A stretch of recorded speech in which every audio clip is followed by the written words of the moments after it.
जल। नमस्कार दोस्तों, स्वागत है हमारे चैनल पर। दोस्तों, जैसा कि हम जानते हैं कि आज थिएटर में बॉलीवुड की मोस्ट अवेंटेड फिल्म ब्रह्मास्त्र आ गई है। ये माइथोलॉजी और फिक्शन की कॉम्बिनेशन की है। फिल्म पौराणिक काल में सबसे घातक हथियार ब्रह्मास्त्र और उसके रक्षकों पर आधारित है। ब्रह्मास्त्र किसी के लिए नया नाम नहीं है। पौराणिक ग्रंथों से लेकर साइंस की रिसर्च तक इसका जिक्र आता है। 1945 में अमेरिका में हुई ट्रिनिटी रिसर्च में महाभारत के बारे में लिखा गया। माना गया कि उस युद्ध में हुई तबाही के पीछे ब्रह्मास्त्र था, जिसमें परमाणु जैसे विनाशक शक्ति थी। भारत काल के अस्त्रों पर खासी रिसर्च की गई है। वे मानते भी हैं कि ब्रह्मास्त्र के साथ उस काल में कई तरह के हथियार हुआ करते थे। शास्त्रों में ब्रह्मास्त्र के लिए क्या लिखा है, ये जानने के लिए हमने वीडियो के माध्यम से आपको बताने की कोशिश भी किया। भारत और रामायण के अलावा ब्रह्मास्त्र का सबसे सटीक विवरण अहिबुर्धन्य साहित्य में मिलता है। ग्रंथ में कुछ श्लोक ऐसे हैं जो सिर्फ अस्त्र से जुड़े हुए। तो आज हम इसी के बारे में जानेंगे, लेकिन वीडियो शुरू करने से पहले हमारे चैनल को आप सब्सक्राइब जरूर कर लीजिए और साथ ही साथ बेल आइकन को दबाना ना भूलें। जल, वायु। दोस्तों, चलिए हम आज बात करते हैं ब्रह्मास्त्र क्या है। रॉबर्ट ओपेनहाइमर को फादर ऑफ ऑटोमेटिव बम कहा जाता है।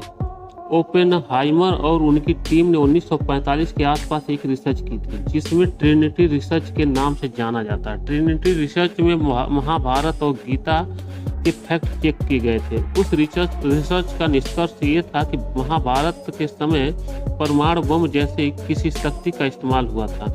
संभवतः ये ब्रह्मास्त्र या ऐसा ही कोई विध्वंसक हथियार था। ब्रह्मास्त्र महाभारत में है, ठीक वैसा ही असर परमाणु बम का भी होता है।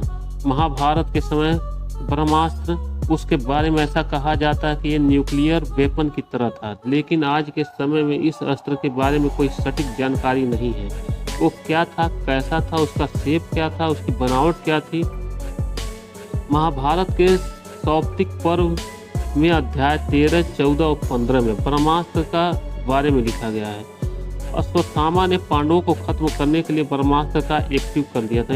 ब्रह्मास्त्र को चलाना चाहता था। उस समय चारों ओर आग लग गई थी। ऐसा लग रहा था जैसे आग पूरी दुनिया में पूरी दुनिया को जला देगी।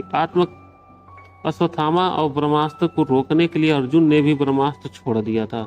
अब दोनों ब्रह्मास्त्रों में आग की बड़ी बड़ी लपटें निकल रही थी। आकाश से बड़ी बड़ी उल्काएं टूटकर धरती पर गिर रही थी। आकाश में भी आग दिखाई दे रही थी। पर्वत, पेड़ पौधे साथ अर्जुन, अश्वत्थामा ब्रह्मास्त्र के आमने सामने आ गए तो नारद मुनि और वेद व्यास वहां प्रकट हो गए और दोनों दिव्य शस्त्रों के बीच खड़े हो गए। कोई भी अस्त्र शस्त्र नारद मुनि और वेद व्यास को पार करके आगे नहीं जा सकता था। इन दोनों की वजह से ब्रह्मास्त्र आपस में टकरा नहीं पा रहे थे। उन्होंने अर्जुन और अश्वत्थामा को समझाया कि अगर ये दोनों ब्रह्मास्त्र टकरा गए तो पूरा संसार तबाह हो जाएगा। आज से पहले किसी ने भी इस तरह का ब्रह्मास्त्र का इस्तेमाल नहीं किया है। आप दोनों इसे तुरंत वापस ले लीजिए। अर्जुन ने तो अपना ब्रह्मास्त्र वापस ले लिया, लेकिन अश्वत्थामा ने ये विद्या नहीं, उनको जानकारी थी किस तरह से वापस लेना। उसे ब्रह्मास्त्र को उत्तरा के गर्भ पर छोड़ दिया। श्री कृष्ण ने अपनी माया से उस ब्रह्मास्त्र से उत्तरा के शिशु को बचा लिया। बाद में इस बच्चे का नाम परीक्षित रखा गया। कब, किसने और कहाँ किया था ब्रह्मास्त्र का उपयोग, ये भी हम आपको बताएंगे। लक्ष्मण भी छोड़ने वाले थे ब्रह्मास्त्र। लंका युद्ध के समय लक्ष्मण ब्रह्मास्त्र चलाना चाहते थे।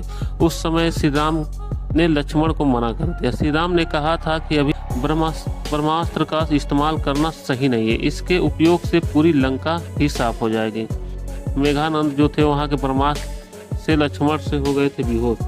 राम रावण युद्ध में मेघनंद और लक्ष्मण ब्रह्मास्त्र छोड़ दिया था। लक्ष्मण शेषनाग के अवतार थे, इस वजह से उन्होंने ब्रह्मास्त्र को सम्मान किया और उसका जवाब नहीं दिया। भगवान का अवतार होने की वजह से ब्रह्मास्त्र से लक्ष्मण जी की मृत्यु नहीं हुई थी, वे सिर्फ बेहोश हुए।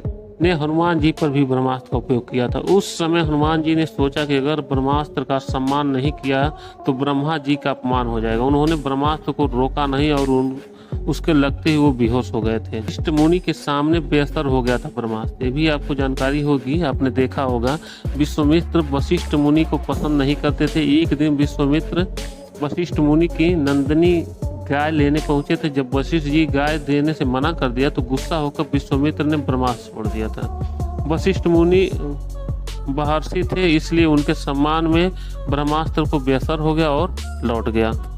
रामायण महाभारत में कई तरह के अस्त्रों और शस्त्रों का जिक्र है, तो हम इसी के बारे में आज जानेंगे। अस्त्र मंत्रों की शक्ति से इस्तेमाल किए जाते थे, इनकी वजह से बड़ी बड़ी तबाही मच जाती थी। अस्त्रों में सबसे शक्तिशाली ब्रह्मास्त्र था। दोस्तों, ये वीडियो आपको कैसे लगी हमें इस कमेंट बॉक्स में ज़रूर बताइएगा। चैनल को सब्सक्राइब जरूर कर लें और साथ ही बेल आइकन को दबाना ना भूलें।